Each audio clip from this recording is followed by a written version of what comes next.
Hi, my name is Jenny Chamberlain. I am the District Director for Supervisor James Gore. Oh, our Facebook is still, 1 second, please.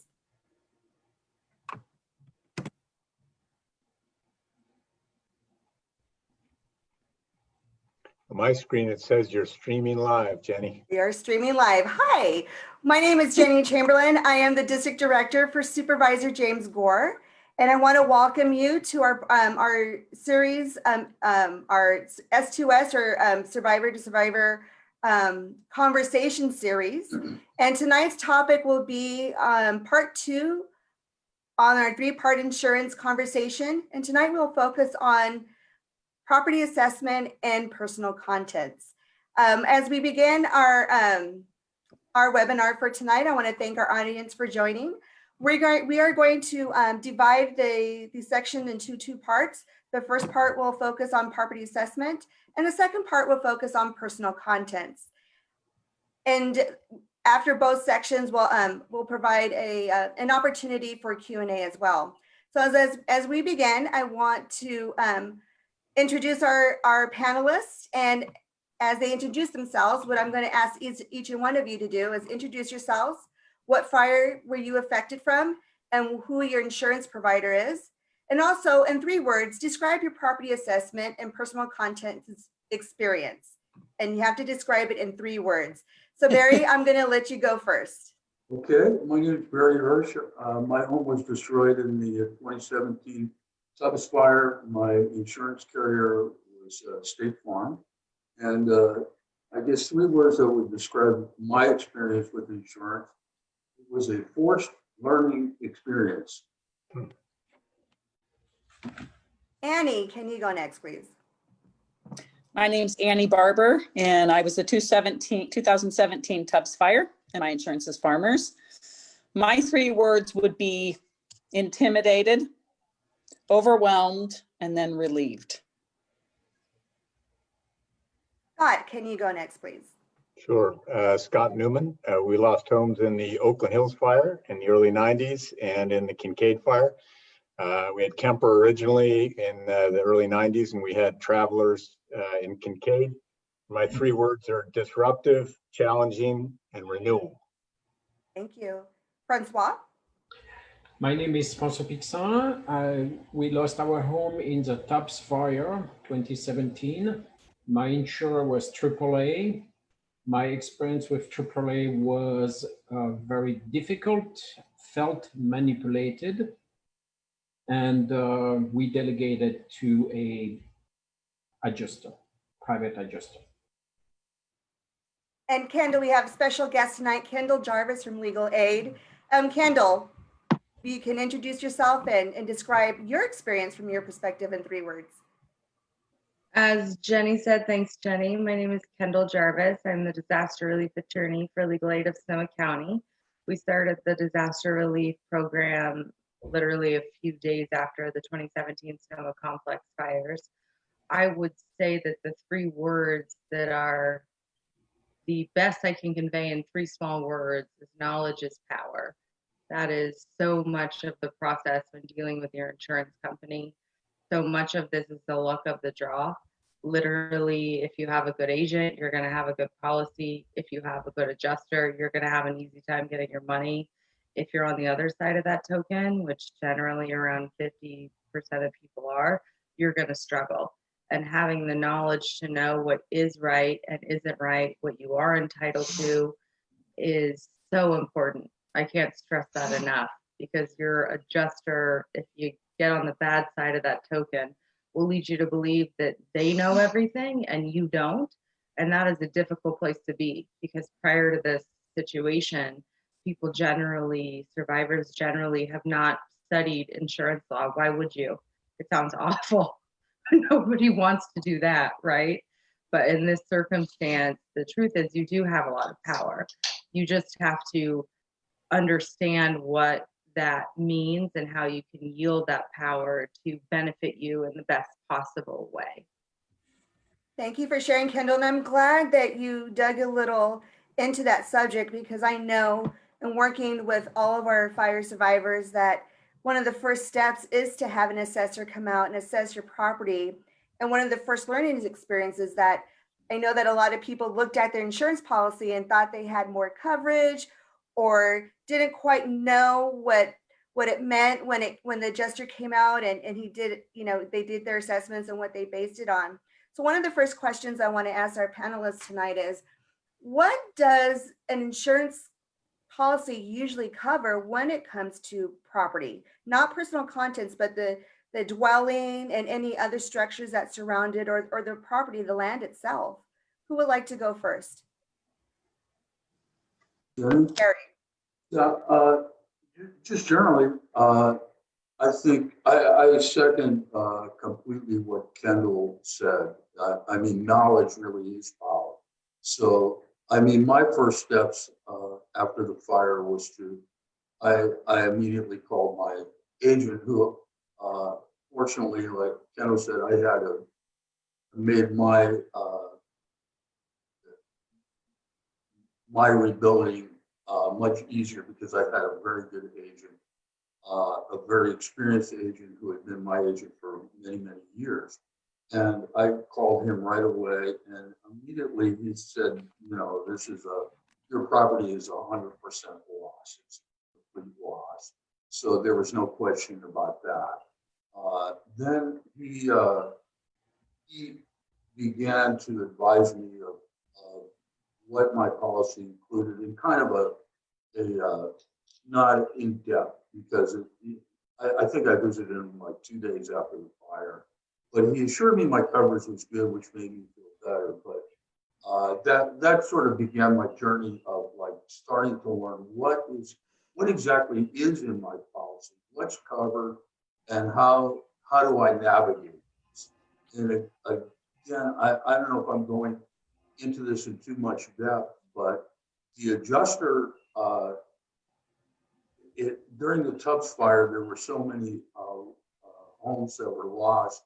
There was an adjuster came from out of the area, and you had many people had multiple adjusters. Like I started with an adjuster. I was with him for a couple of months, and he was from South Carolina, and really was not familiar with at all with building in California, the costs, really with anything. And I sort of sensed from the beginning, it wasn't so much that I distrusted him, but I thought the information that I was getting was incomplete.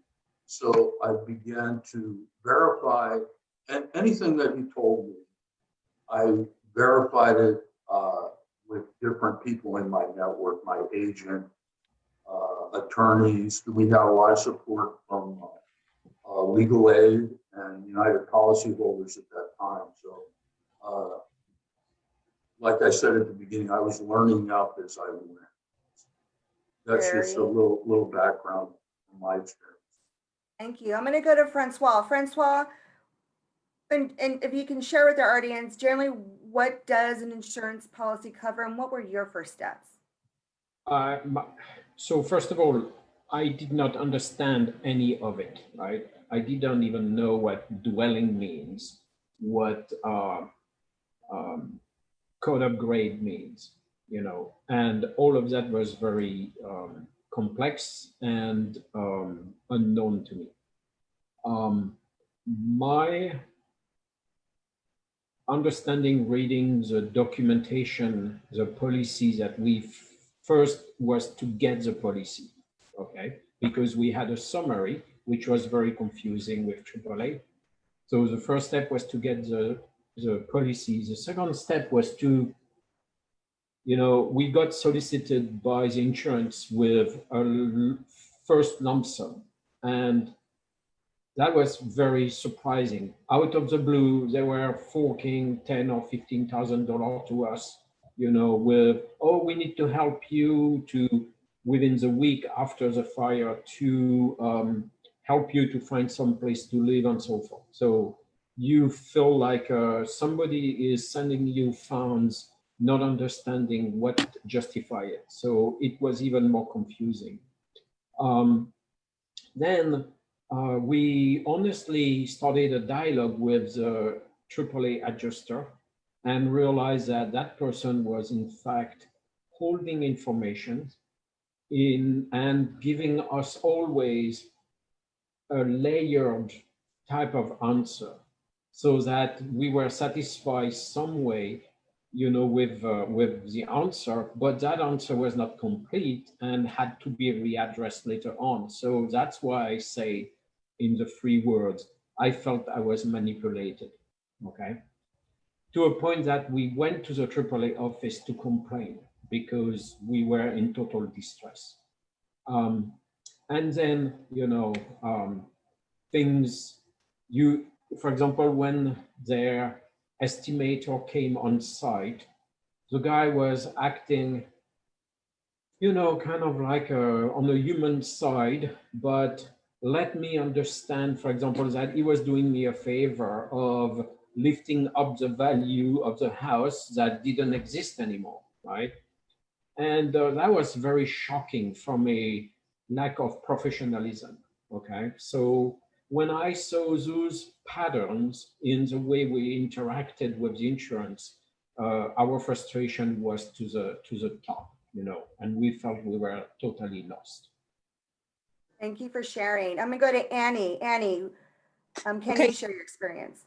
Yeah, so basically what you're asking is what was the first steps and what does it generally cover? What does it generally cover? So the first steps was that the adjuster came to my house, well, to where I was staying afterwards, and he asked me questions like, where do you normally shop for your clothes? Where do you normally shop for your furniture?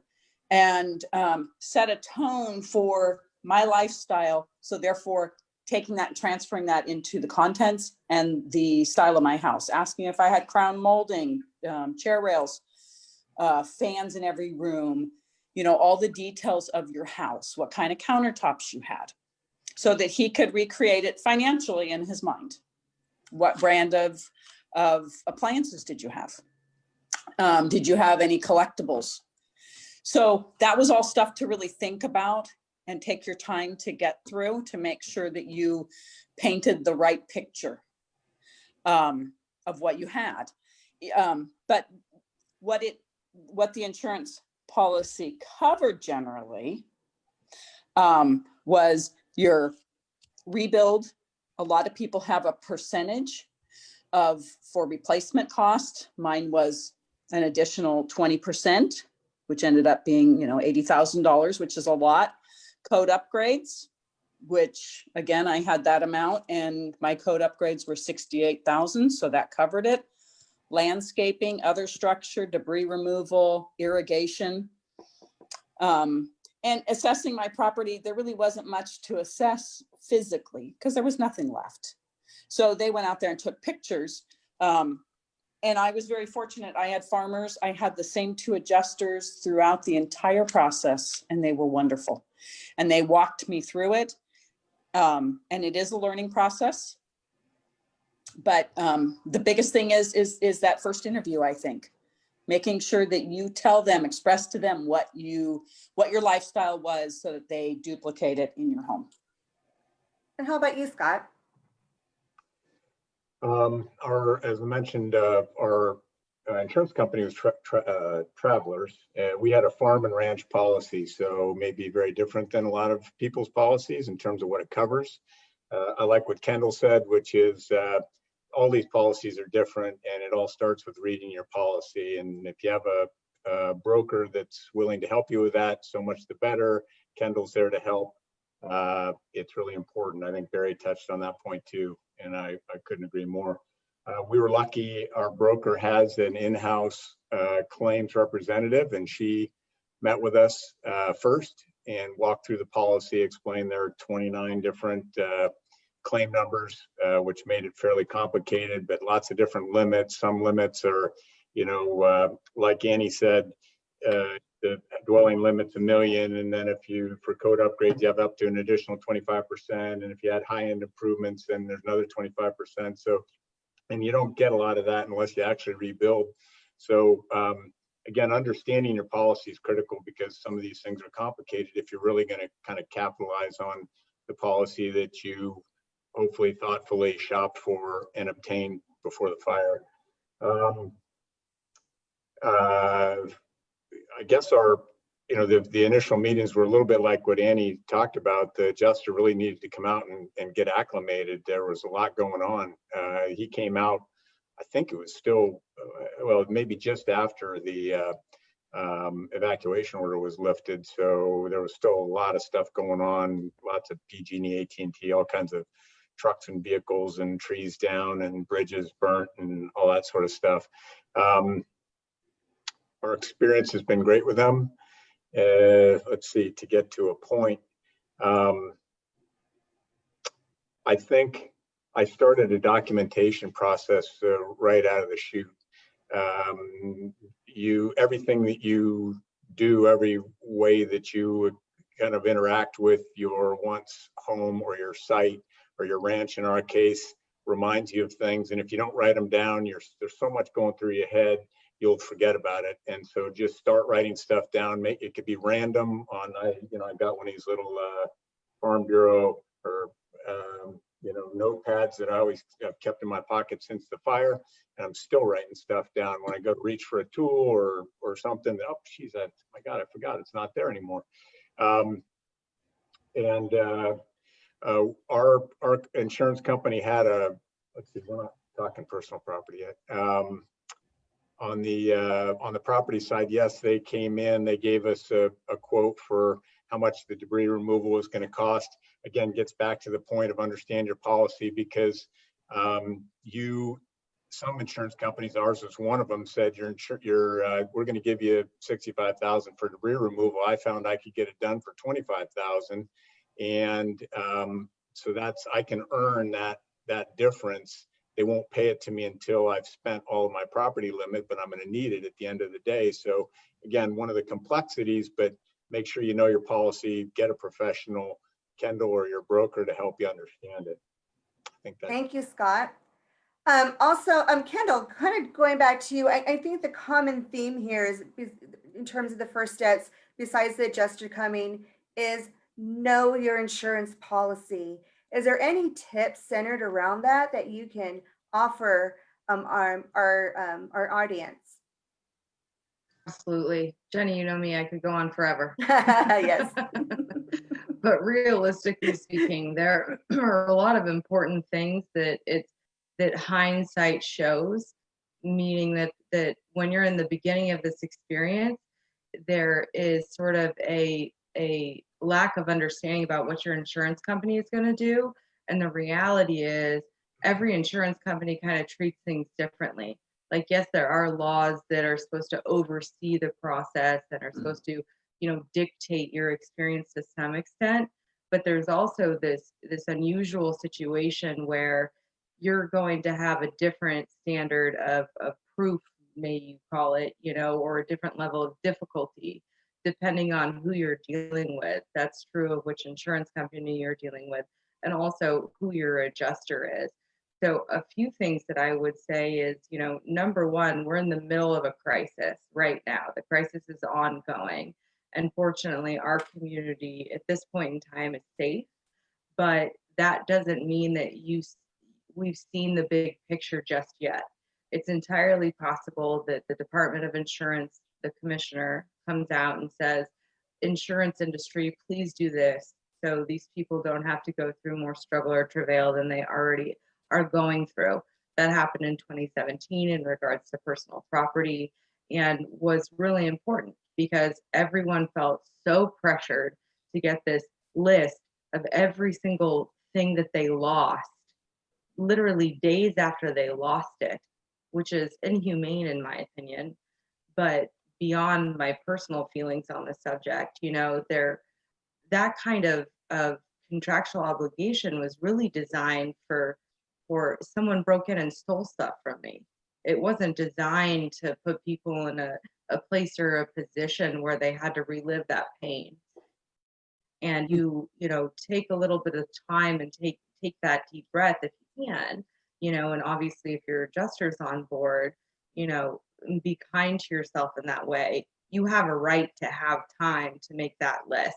In 2017, people had the 24 months. You now have 36 months. So there's no immediate obligation to complete that inventory list and turn it over, even though your adjusters very well may tell you that there is. And similarly, with what Annie was saying, there is, and really also what Barry was saying, and Scott, basically everybody, and Francois, there's a lack of understanding when you're dealing with an out-of-state adjuster. There's a lack of understanding about the cost of living in our state. And adjusters think it's insane, literally, and ridiculous that it could cost someone this much to live in the United States. So Yeah. when you're telling them, you know, hey, I can't rebuild my house for less than $350 a square foot, and that's if I'm like making side deals, you know, and they're telling you that no, you can do it for 150. We know for a fact you can.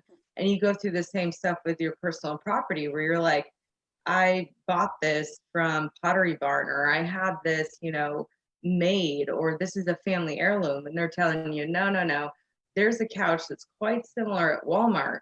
Like, you don't have to take that as the end all be all, nor should you take that as the end all be all. Your loss is your loss, and the value of what that loss is defined by what that loss was. It's not defined by what numbers your adjuster may or may not want to make up. So if you're in a position where you're feeling that there's a significant level of depreciation based on the value of your home, the value of your contents, the value of your personal property, that's not right. You have a minimal entitlement to the benefits the contract entitles you to. And it basically, you know, it based that's your dwelling coverage, which covers literally the structure of your home. Unfortunately, not necessarily other things on your property. And then a rule setting that can create issues because you may have a septic, a well, a pump house, barns, all those other things.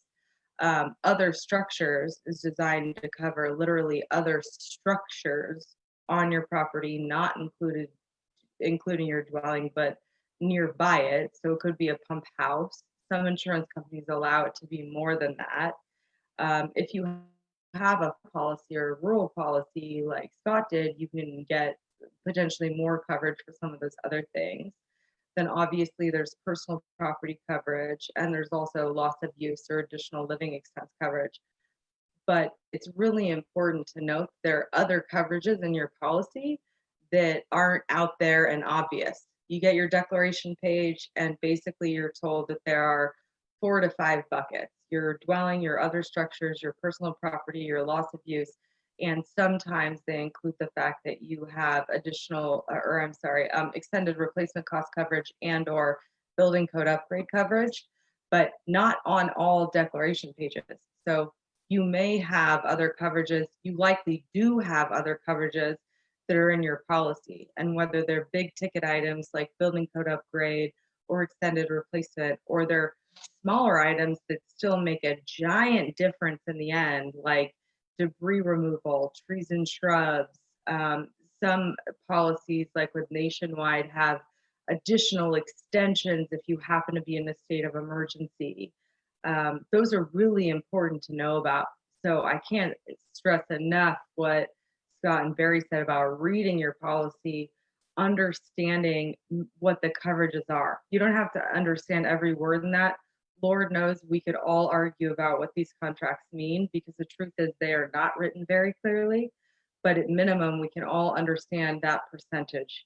What is that value? And knowing what your overall value that you're guaranteed to be entitled to is a great way to be able to at least start to decide what the best financial decisions are for you.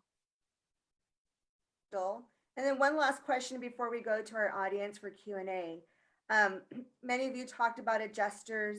I know that a lot of people were underinsured.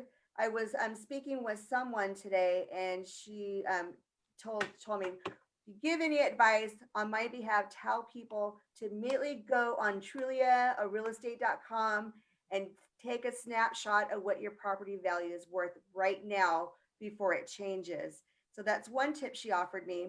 But she also said that she had an adjuster for Oklahoma who said, no, you can build your house for 260,000. We made it happen in Oklahoma. This is a strategic plan that our company came forward, and you can build your house for this much. And her argument with the adjuster was, no, I can't, because we are in California, we are in Sonoma County, and this is how much it costs. Does anyone want to share that experience, or share with the audience how you dealt with it, Francois? Yeah. We had our policy by luck revisited 2 years before the fire. If you would have believed of the Zillow quote of our home, we were very well insured. We should, I mean, it was a match, right? The value property versus our coverage would have been a wash.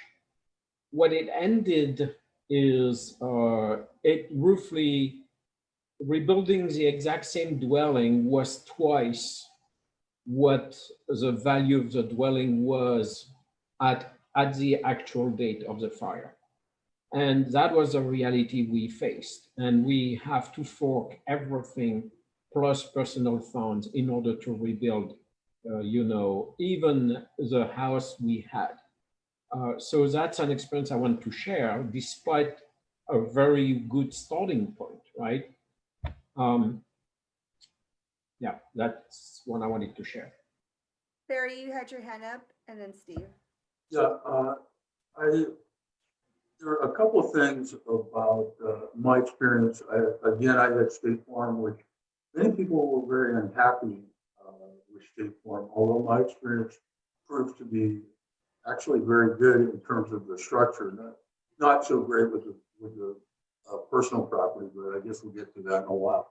But State Farm does this thing. They give you a printout. I think it's called an Xactimate. It is the software they use, and they give you a line item for every aspect of your home, the drywall, the painting. I mean, it's really broken down in very fine terms. And I looked at it, and there were items in there that I also have the benefit that I'm a retired building contractor, so I had a very good background.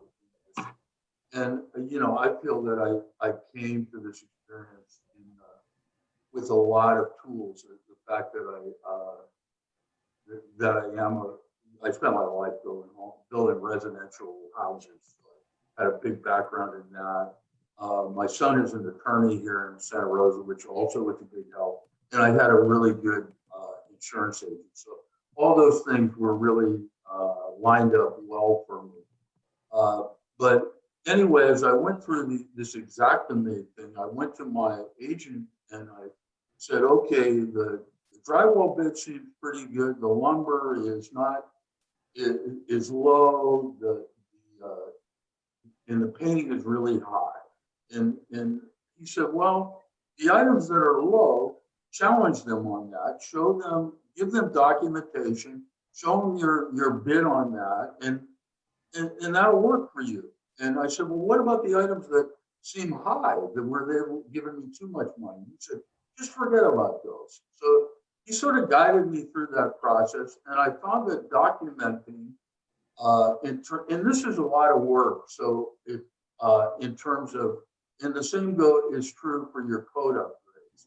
So if you get to that stage, this may be kind of early on for people right now, but just as a backgrounder, find somebody you can work with, a contractor who's willing to do some of this legwork for you. And if you can document stuff, State Farm was really good. They were, at the end, they were giving me money for code upgrades that I hadn't even asked for at the very end. I think we were like, I wanted another 35,000 or something for code upgrades, and the adjuster called me right at the end when my house was pretty much complete. And she told me that she was going to send me a check for 90,000. And I said, well, I think that completes our transaction. I think I'm closed out. And I hadn't even asked for that much money, but I was documenting. I was documenting everything. I was showing them the cost, like for instance, the cost to insulate my house when I originally built it in 1986, and the cost for insulation in 2018, which was when I rebuilt, and the difference caused by code upgrades. And the insulation contractor was willing to do that. I presented it to State Farm, and there was no problem. And I did that with windows. I did that with everything, and just documented it them. And then they were like, "Yeah, okay, this guy seems to understand the process," and the experience was good. But that is a fair amount of work. You have to find somebody who will help you with it. Thank you, Barry. Scott, you had your hand raised. Yeah, this is hopefully it's not a controversial comment, but rebuilding's not for everybody, and I think you should start out questioning whether you're up for a 2-year process. Who knows where you are in your life? In the Oakland Hills fire, I was just getting married. We started the design process. My now wife, and I looked at each other and said, "This marriage isn't gonna last." So we ended up selling the lot, and what we did is went to the insurance company. And you have to kind of think like an insurance company. They really don't want to go through the process with Barry showing him all these estimates all the time, trying to talk them up any more than you want to go through that. So if you say, "Look, if you'll pay me X amount," getting to Francois' point, where it costs twice as much to rebuild the house than the market value, you might be satisfied with 150% of what your house was worth pre-fire. Take that money, sell your lot, and go off, and 6 months from now, you're living life again, and maybe a different place, maybe a place that's easier to insure, one that's not off a dirt road in the middle of a north wind in the middle of October might sound pretty good to you about now. We did that, and it was a great relief, and we were moving on quickly. The second time, we're going to rebuild. We're ready to take on the project, but you got to be up for it. Annie, do you want to add anything to that by chance? We lost you, Annie. Well, you're Annie, you're mute. muted. We You're can't hear muted. you. Sorry. The only thing I can really say is that I was fortunate. I lived in a residential area, and my brother works for 210 Structural Warranty, and so he was able to set me up with engineers and answer my questions about different things. And one of the biggest things was how do you get a good contractor to build for you? How do you keep it the prices as low as possible? One of those is to go with a big builder who's going to come up with 4 or 5 master plans, and you go with that. Now, for a lot of you people, that will not pertain to you, but the bigger the builder, the better chance you have of having a good build. And one of the really big challenges is how much money you have and how much money it's going to cost to build. And what you really have to remember is that in these kind of disasters, all the prices go up, and you're going to get a little bit gouged, and you have to fight for that extra because of that. Jenny, can I make one qualification? Sure. Talk to your accountant before you just take the insurance proceeds without rebuilding, because there is a tax consequence of that. Yeah. Good to know. And also, I think another recurring theme is don't settle right away. I think Kendall can agree with that. All of you can agree with it. Do not settle right away. You have plenty of time. What's the average time before you settle on your property value? And I mean, can you wait till the last day till you get to move into your house?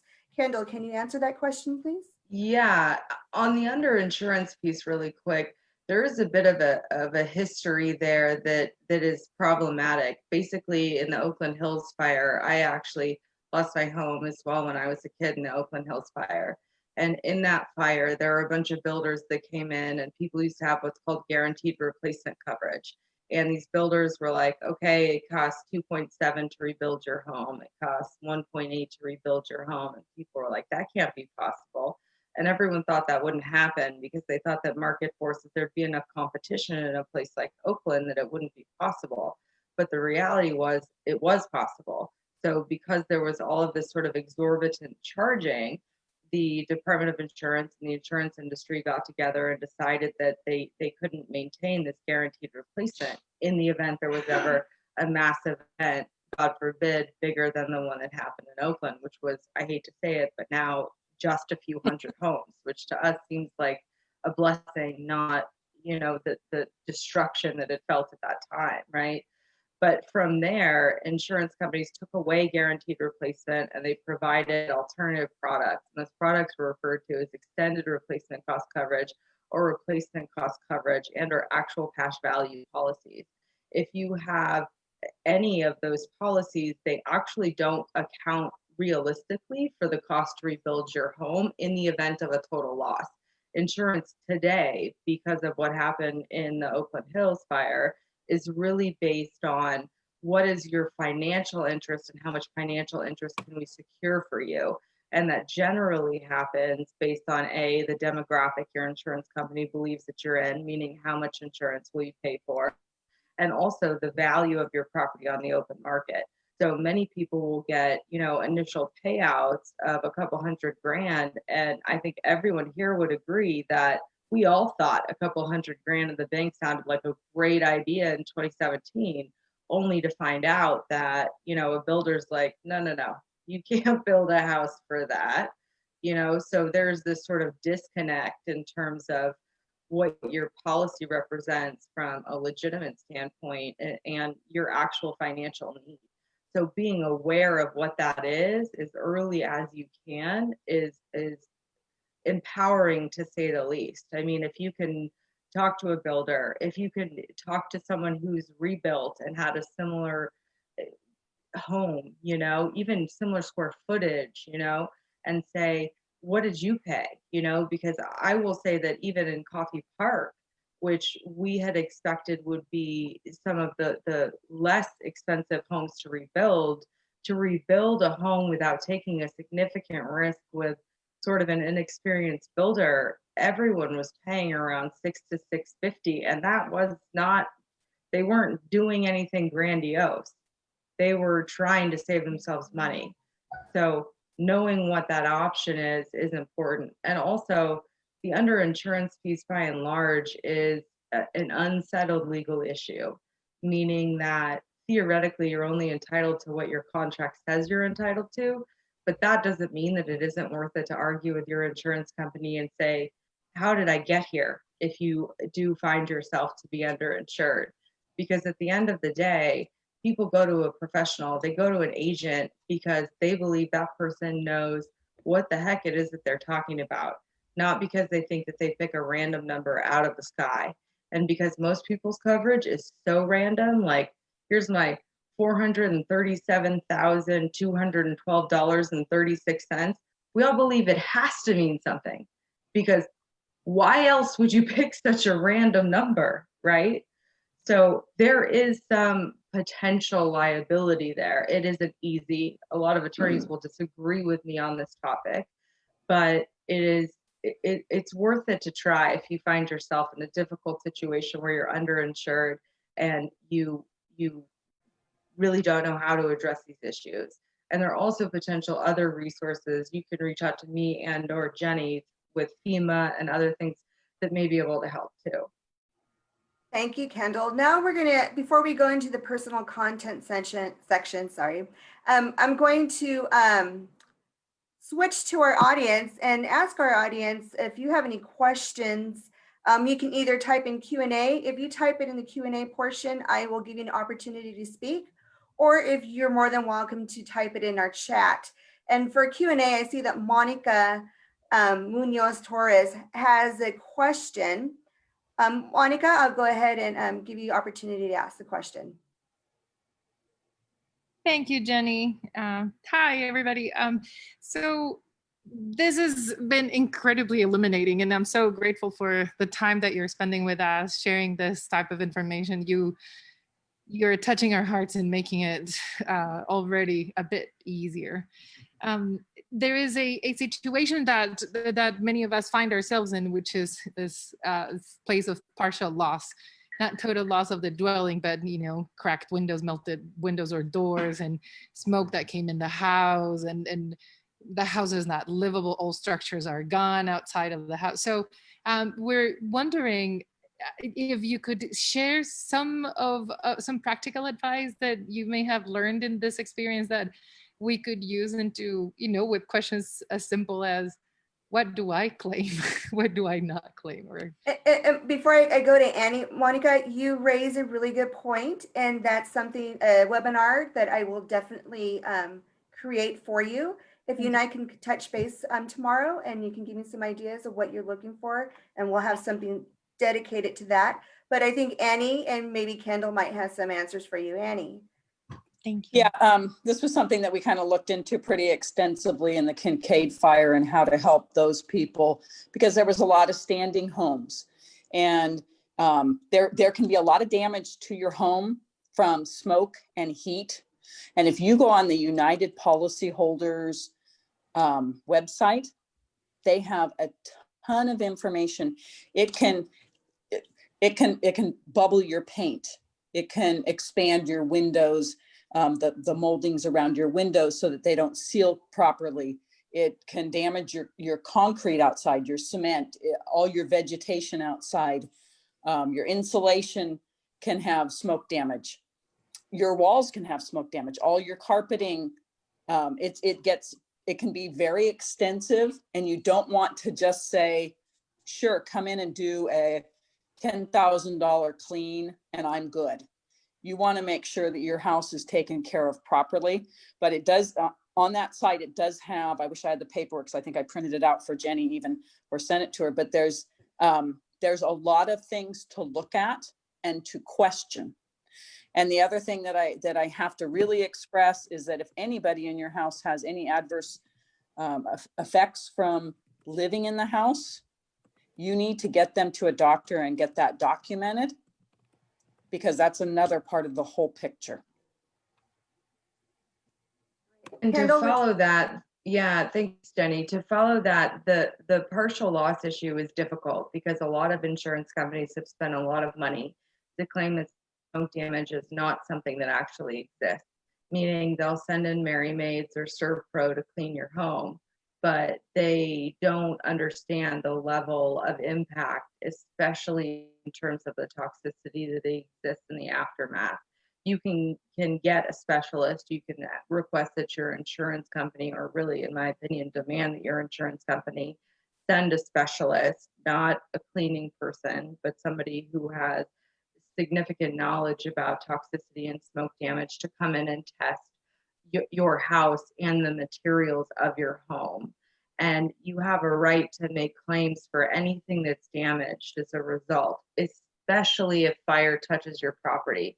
There's some gray area if there's no literal fire that was on your property and or on a neighbor's property. So there's sort of a minimal threshold there where, as long as you can prove that the loss event is connected to your parcel, basically, it opens the door to the claim. And once that claim's accepted, I agree with Annie.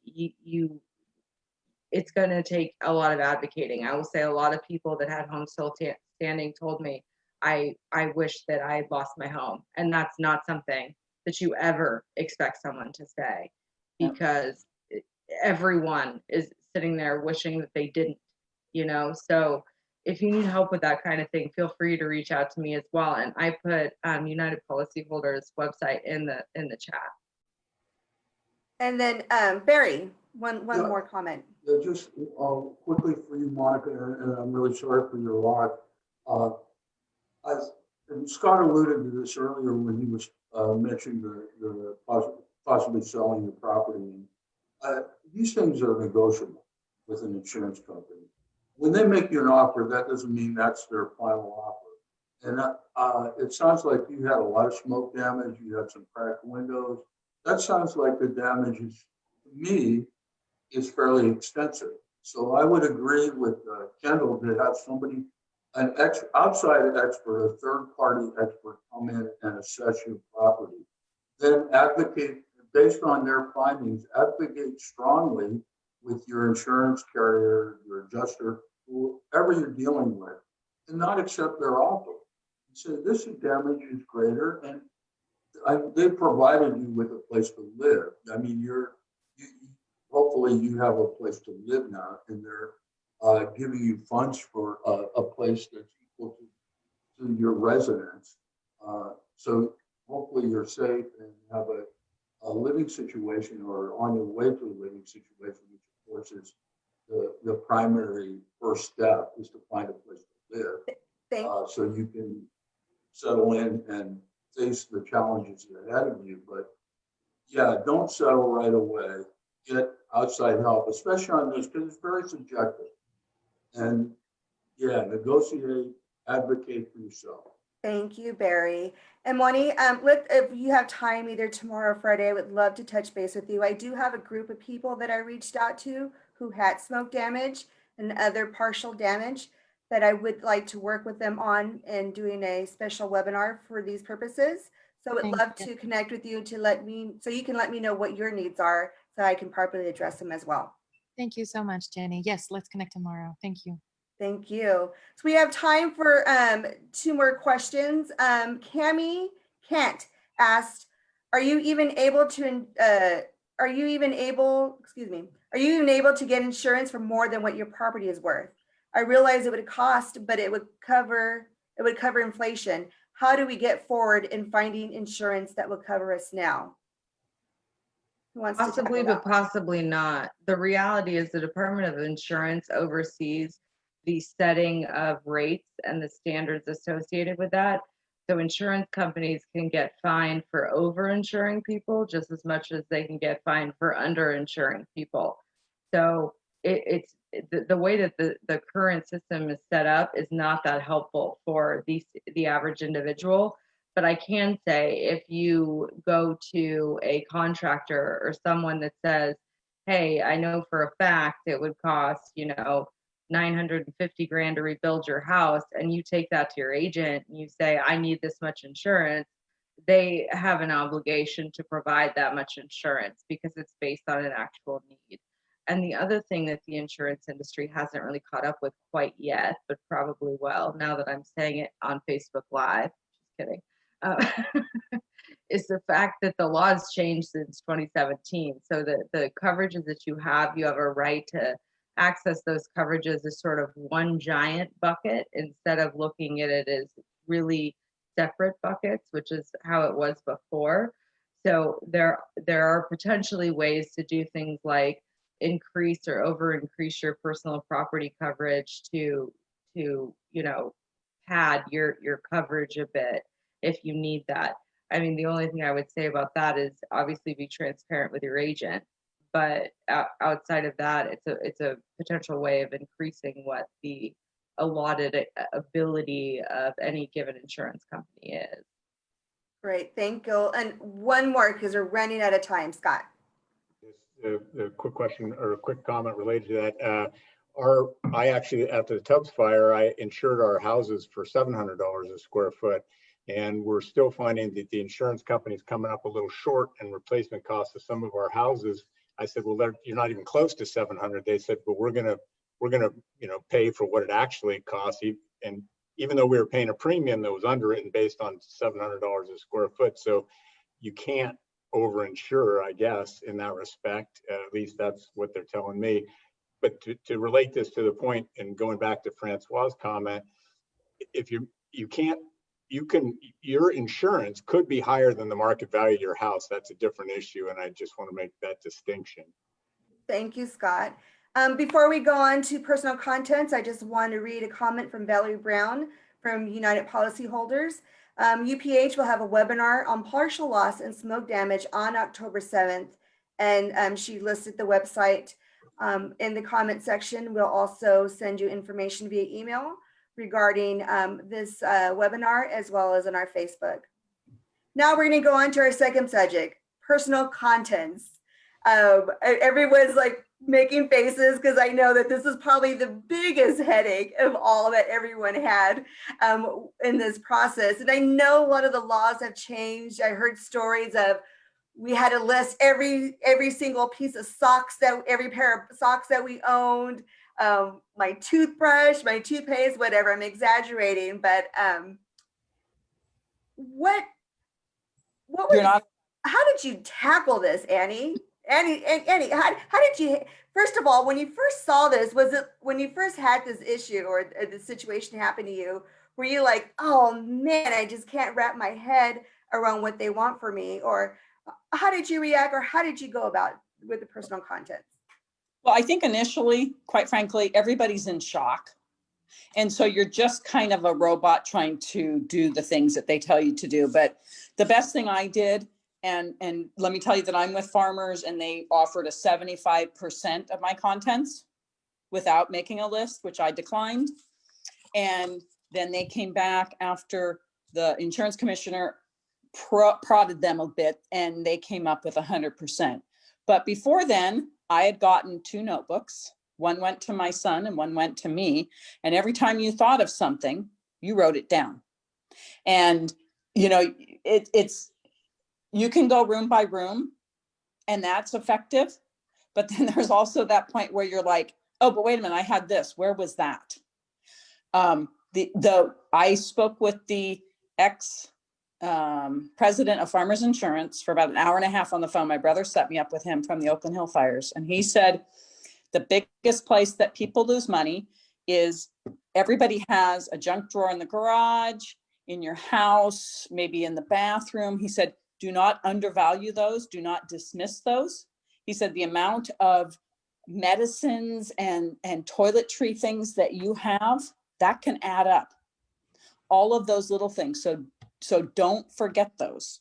But basically the books, they just kept getting fuller and fuller. But I can also tell you that it's been almost 3 years and I can still think of stuff that I go, oh crap, I had that. So, and you're saying that medicine and toiletries were also included. Like, I mean, I was exaggerating earlier, but I know, no, everything in your house that you have to replace, everything is included in all of that. So you need to make a list of that. If you had 3 tubes of toothpaste because you went to Costco, write that down. that's a really good tip. Barry, you have your hand up. Yeah, the personal contents thing I found to be the most frustrating and absolutely the most unfair thing in my experience. I mean, we were insured, we had in our policy, we were insured for X amount of dollars. We were insured for $400,000 for personal content. And we began the process of trying to, like Annie described, we got a printout, a line item thing from United Policyholders that was like, I don't know how many pages of everything, you know, room by room, this, and that. And my wife and I started working on it like she did one room and I did another room. And we went back to the where we had purchased our furniture locally here in town, and they had records of it. And they said, oh yeah, that's worth X amount of dollars. And we just, finally the adjuster, our personal property adjuster came. He spent like 10 hours with my wife and about 5 hours with me. And first we said, oh, we don't want you involved, but we found he kept insisting, and he came and he was super helpful. And like he asked me, how many dress shirts do you have? And I said, I don't know, let's say 10. And he said, well, how much were those? Like $150 a shirt? And I said, oh no, not that. And he said, well, let's put down that there were $75 a shirt, which was like more than I think that much more than I paid. But in any case, he got us up to a certain level, not quite to our policy limits. And then they depreciated it. Even though, you know, the furniture was in good condition, but it was not new, and they depreciated. It was really unfair. It was, and then finally there was a movement, as Annie described, from the insurance commissioner and also some of our elected officials at that time to get us 100% or 80%. Finally, State Farm offered us 75%. And we said, yeah, okay, we're done with this. And it seems like that you're paying a premium for a certain amount of coverage, and that's just doesn't seem relevant at all, which I think seems wrong to me and very unfair. That was my experience, and it was frustrating. And we finally just gave to the insurance company and settled for 75%. Thank you, Barry. Scott, you have your hand up. I agree with everything on that side of it. The other thing that I would say is that get a bank account that you call your fire account. It's a checking account. Actually, I don't know if you're a better money manager than I. You probably don't want all your insurance proceeds in one account that's over the insured limit. But and make sure it has a credit card associated with it too, and make sure that everything that you buy in replacement goes through that account. So it just simplifies your accounting so much. And at the end of the day, it's conceivable, you could get audited. It's very possible you'd get, if you get 100% of your personal property coverage paid, that you won't replace it in the designated 3-year period or whatever it is per the IRS, and any excess is theoretically taxable. My accountant said in the Oakland Hills situation, one of his clients was audited, which seems really cruel. But so just if it's all in one account, it really simplifies that process. Annie and then Francois. The only thing I'd like to add also is that when you submit your lists, make sure that you write partial on every single page. You never want them to close it out. You're going to think of things forever. So keep that portion open. Francois. I want to touch base about how horrible the experience was and how lucky we ended to be. The first thing was, between me and my wife, we were unable to even face the activity of building a list. Going room by room just opened the wound and was very difficult to address. Just to give you a sense, we are about 3 years after. We still think we have things that we have lost, and we are searching for them in the drawers of the current place we are in. That's how difficult it is to deal with this task. And because I'm participating to the lawsuit against PG&E, I had to rework this again, and still finding things that I forgot. Where we ended to be very lucky is because we hired a private adjuster, and out of the blue, AAA on a Friday decided to grant us, because we have been customers forever, grant us 100% of our personal property coverage. And our private adjuster got it by email during the weekend. On Monday, they reverted that decision. And because we had the email, they were forced to honor that commitment. And what I want to say is, we were incapable of dealing with it. And even if my best attempt, I was at maybe a third of my coverage, right, in justifying replacement price for every good I could identify. And I would have got 25% of this, okay? And if you do the math, we got the 100% of our personal property, which in fact helped us to rebuild. Thank you. And before I go to Kendall, people talked about depreciation, and that's a common theme I heard from people, where the sofa, it costs $1,000 to buy a sofa. I'm just putting a ballpark figure out there, but the insurance companies give them $500 because the sofa they had depreciated to $500. Same with the table and other items. Any advice on that, Kendall, or anything else you'd like to add to the conversation?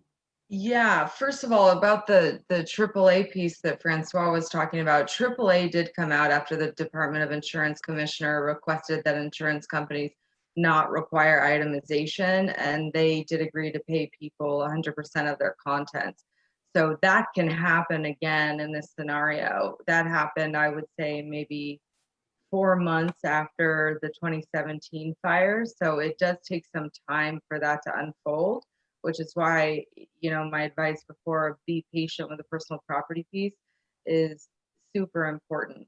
And then the issue that Jenny just brought up is really important, because we think of personal property as this is our property, right? To us, this isn't like some line item on some list somewhere. This is our life. This is the stuff we've carried around, moved around, and or had sit still for years and years and years. It's a part of us. And to have an insurance company basically boil it down into being something that is on a piece of paper that needs to be listed, and then telling you that it is worth a certain value, is very emotionally difficult. And it can also have financial consequences for the obvious reason that there's an interest in the insurance industry to try and discount the value of that. And if you can look at the big picture from the difference between what is the actual cash value of this thing to what is the replacement cost value when you have a replacement policy, and most people do, not everyone, but a large majority of people have replacement cost policies or extended replacement cost policies. The reality at the end of the day is that you're entitled to the value that it would cost for you to go out and purchase a similarly situated thing. Some insurance companies will tell you that they'll only pay you ACV, which is actual cash value, unless or until you go out and literally purchase that thing and replace it and then send them the receipt. I happen to think that that's a ridiculous argument to be made, as if we're just supposed to create money out of the blue. So an easier way to go about it is to put in your big ticket items, you know, focusing not on the stuff that's really hard to think about. I mean, I had a client one time that literally put like 1,500 photos. They were just someone that saved a lot of photos, and each of those photographs was worth to the insurance company 15 cents, you know, or to this person, it was worth everything. You know, that was like the thing they wanted back. So if you can try and remove yourself or protect yourself, I don't know quite what the right word is, but to look at it as, okay, what are the biggest ticket items that I can put in here, the things that cost the most money in terms of repurchasing, and take a look at your policy. If you have, you know, $1 million available in personal property, then yeah, literally listing your toothpicks, you might need to do that to get there. But if you don't, if you have, you know, 150 or 200,000, or quite frankly, even, you know, 300,000 or 400,000, depending on how large your home is and how many people live in it, it may be very possible to go to those big ticket items and demonstrate the actual cash value of the things that you lost meets or exceeds the value of coverage that you have. So your insurance company then can't force you to go and complete all the rest of it. You only have an obligation to demonstrate the loss that you're claiming.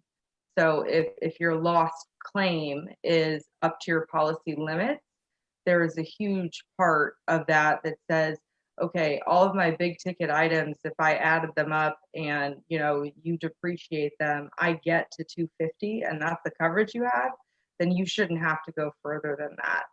And I will also say that there is it never hurts to ask not to have to do it. I think everyone has a valid health and safety reason not to be put through that, not to have to re-explain every single thing that they lost while reliving it. A lot of people in 2017 had this experience where you think that the loss is the worst part of it, and that when that's over, you think, okay, well, thank God I'm alive, and thank God I'm insured. And then you meet your insurance adjuster, and suddenly this process takes on a whole new meaning. So if you can protect yourself from that in whatever ways that you can, and be kind to yourself, and, you know, just know that it's going to take some time, and it doesn't have to be today, you know, and you don't have to do every single thing your adjuster says, then it's going to be a lot easier. And if you can reach out to people like this community, these panelists, they've created significant communities of support. And Jenny's doing that for you guys now. I can't tell you how important that is. Share your personal property list, you know, go on United Policyholders website. They have samples there too. Most of us have the same kind of stuff in our house, give or take, you know? So getting that help and that assistance, and having sort of a team plan of action, it removes some of that burden. It really does. Thank you, Kendall, for sharing. Now we're going to turn it to our audience. Audience, if you have any questions, you can either put it in the chat, or if you like to ask your question verbally, you can put it in Q&A. We also have people watching in Facebook. So if you are on Facebook watching this live and you have a question, please type into the comment section of Facebook and we'll get to your question. Any questions from our audience tonight? No questions? Okay, seems like there's no questions. That tells me you all done a very, oh, here comes one, Cami.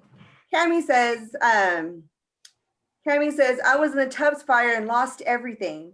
We were renting a home in escrow on another home, but we were only able to have renter's insurance, which obviously did not cover everything we had as a homeowner prior to the fire. How do you navigate?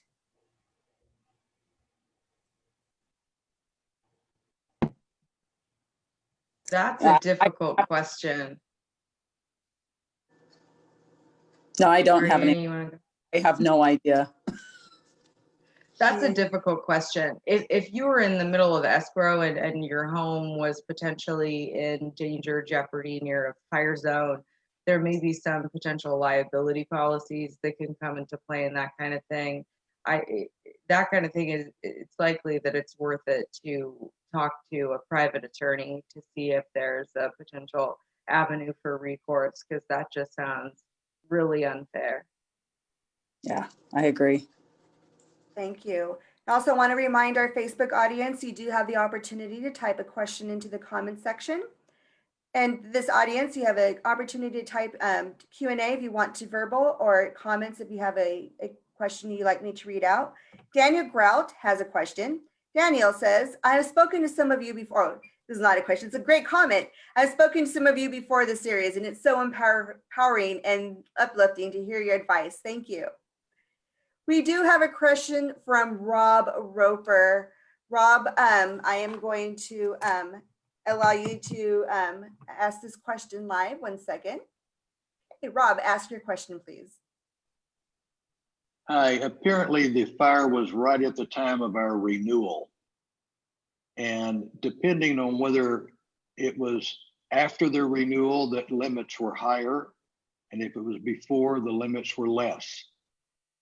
But trying to determine when that loss occurred is difficult. Most Did that come insurance through? companies, yeah, most insurance companies will provide the benefit of the doubt.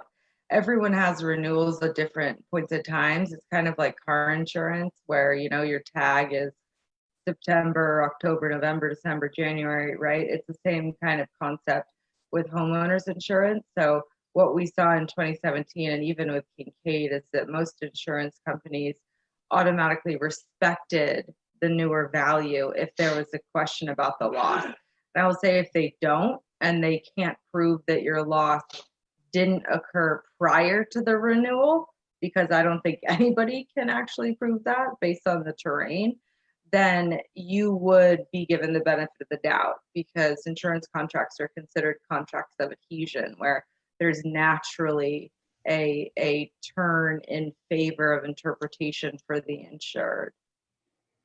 Okay, does Thank you. anyone like to add to Rob's comment on Rob's question? Rob, do you have any further questions for us tonight? No, thanks. Thank you. Hey, our And next Jenny, Beth Weaver has one. Oh, Beth says, if you have an antique kitchen table that is similar to one on eBay for $350, but a new oak table would cost $1,000, what should you value at? Barry.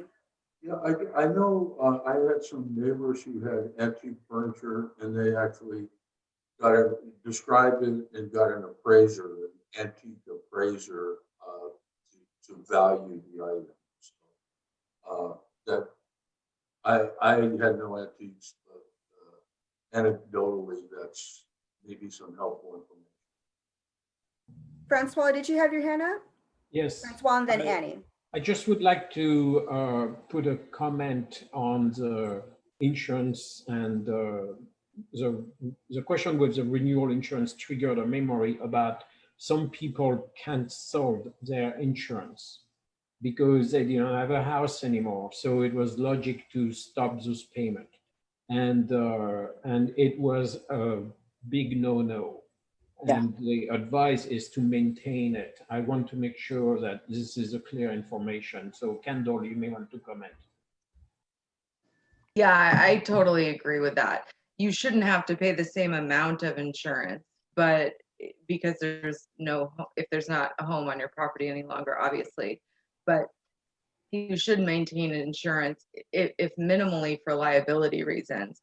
If anything goes on your property in terms of debris removal or even people trespassing because suddenly there aren't neighbors around, you're not around all the time, that opens you up to a level of liability that you just don't want to deal with. So you can talk to your agent about reducing the coverage value, but I would definitely keep it. And also on that note too, one thing people often don't realize is that policy is not going to cover you during a course of construction. So it's Right. not going to cover the rebuild of your home in the process of being rebuilt. You would need an entirely separate policy, a course of construction insurance policy to protect that. So if anything happened while your rebuild was going on, God forbid, unfortunately, a standard homeowner's policy is not going to cover. Yes. And any other advice for Beth and her antique? Yeah, Annie. I think that what you do is you go with the higher bid, and antiques are hard for them to decipher, and it's going to be hard even for you to decipher because antiques don't necessarily lose their value. So you're better off erring on the side of the higher one. Well, and I think your obligation is to demonstrate something that is similar to the thing you lost. So no one's saying that you're not going to be able to repurchase the thing that you actually lost most of the time. So, Right. Maybe 99% of the time, it's going to be something similar. So I agree with what Annie's saying. If there's something that can err in your favor in terms of increasing that valuation, while you're also being honest about it, that's probably a good idea because we all know the insurance industry is going to devalue your asset as much as they can. Right. Francois? This also applied to art pieces that you may have in your home. Art pieces. Thank you for bringing that up. I know many people are art collectors. Thank you, Francois. Cami asked, what is the statute of limitations? This is probably a question for Kendall. So many things. The statute of limitations has been such a conversation piece for the past few years.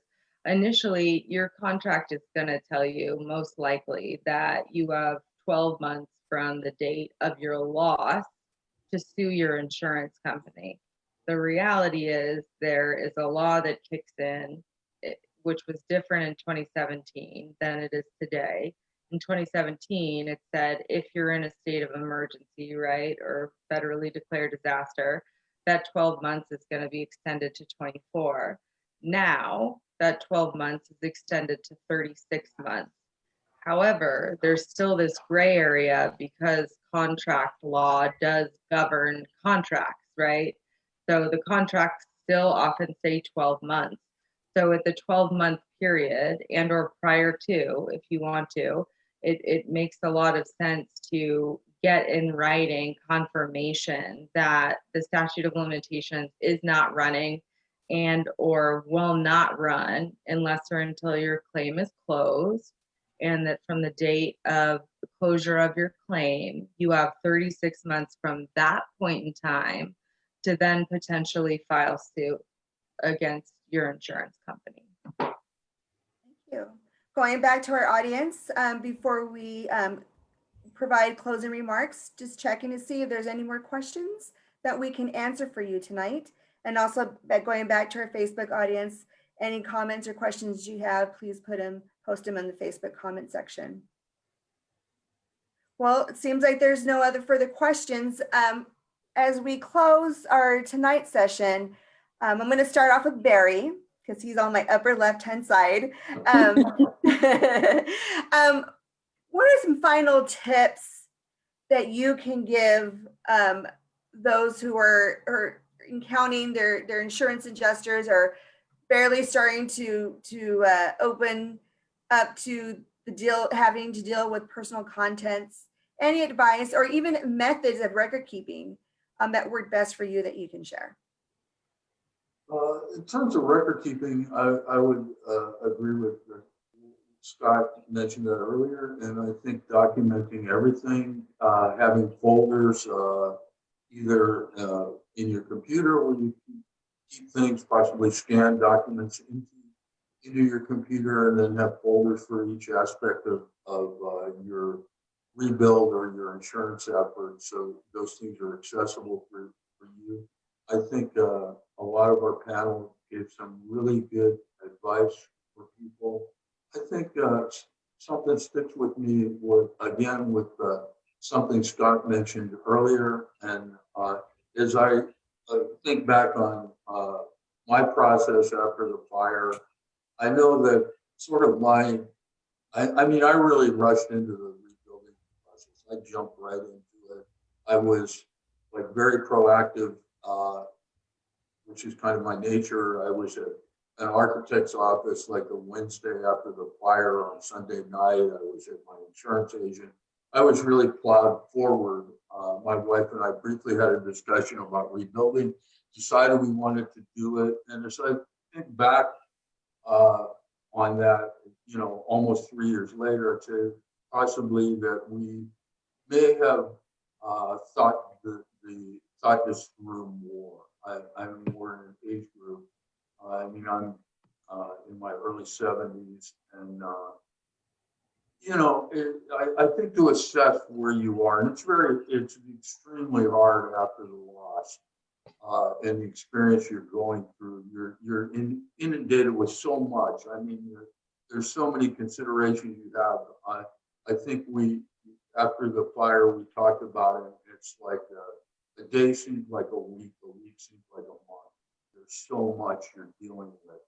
And I think it's several people said, give yourself time, digest it as much as you can. And as you gather information, and I know we've given you a lot of stuff tonight. We've mentioned all kinds of things. A lot of it is kind of in the weeds sort of things, which are useful. You know, no disagreement there, but you know, you got to kind of take it as you can and gather information as you're ready, digest it, and as you get knowledge and learn up on where you're at and the road ahead, then assess. So that would be hopefully a helpful comment as you move forward. Thank you, Barry. Francois, closing Yeah, remarks. my advice is take care of yourself. Do not be shy at using all the resources that are going to be available to you on every single aspect. And try to tune what you need to do with your own personal abilities. We have seen a lot of people forcing themselves through this process and having a hell of a time. You have to prioritize yourself first so that you can do it without terrible pain. And be careful of your family and your partner, because they need help too. Great advice, Francois. Scott, and then Annie. Yeah, I think I said it in the last Facebook or in the last Zoom session, but I think beginning with the end in mind is kind of my theme. And emotionally, I think it helps to think through where you're going to be 3 years from now. I think it's you know, if there's a silver lining, there's an incredible opportunity here. How often does your life get swept clean like the fire did to your house and your property, your natural environment, everything? And honestly, you know, just like the natural environment's going to recover, and you'll be amazed at how fast it recovers, you'll recover. And think about, you know, where you might be in 3 years, whether you build or don't rebuild or whatever. One thing that I've taken from the two experiences is the more you engage with the community, it's kind of the more you give, the more you get. It's really amazing the friendships that I've made and the types of people that you meet in these situations, because you end up with giving people like Jenny Chamberlain who are so committed to your recovery, and I think that's the silver lining. Thank you, Scott. And I, with our, and I hope to establish this relationship with all of you, but with the fire survivors from 2017, you've all become not just friends, but family. And I'm going to miss your Christmas party this year, Barry. Definitely the most. I know, COVID. Annie, next.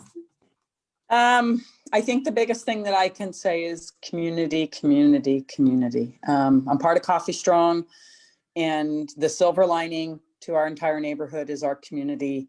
And, we have a wine Wednesday, and literally it was during the Paradise fires that the smoke put someone over the edge. She said, I'm going to go to this court and I'm going to bring a folding chair and a bottle of wine and a glass. And anybody who wants to whine about what's going on with me and drink wine, you forge a lot of really great relationships. And those are the people that all completely understand what you went through and can help you when you're down, and you help them when they're down. And you share resources and any information with, and that's a huge healing process, that whole community thing, much more than therapy even. Kendall, closing remarks, please. That's such a difficult one. I look at recovery as something that is really two sides. One side is emotional and the other side is financial. And so often the financial side takes the front seat because unfortunately we live in a capitalistic society, and that is the way that the world turns. So a lot of the decisions that are presented and that drive survivors through recovery are related to that need. What is the financial need? How can I make this situation be the best possible way that it can, given the circumstances? And that takes a huge toll on the emotional side of things. And if I could tell anyone one thing from the beginning, that would be it, which is be aware of that and be kind to yourself. Know that this process is difficult. You see a lot of people who work really, really hard to, push and push and push, and they struggle at it. You see a lot of people that feel that they have to do it alone because their spouse or partner can't help because they can't deal with it.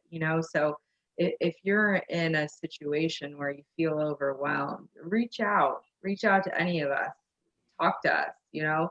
We've been here, we understand, and maybe not exactly, but we understand enough to have that conversation and to tell you that there is another side to it. And some days you're going to wake up and you're going to feel like you can accomplish a ton, and other days you're going to feel like you just want to lay in bed and take a nap, and that's fine. Be okay with that. Give yourself a break through this process as much as you can, while also continue your focus on moving forward. Moving forward on some level, however small, is important, and we're all here to help you do that. Thank you. And just to point out some of the things I hear, the number one is take care of yourself. That in mental health, spiritual health, emotional health, and physical health, all wrapped up in one. Community is the key part to it, as Annie mentioned. And sometimes family members, you can't really rely on them because they're going through the same. Or I know that, some husbands took one project on and the wife took another project on.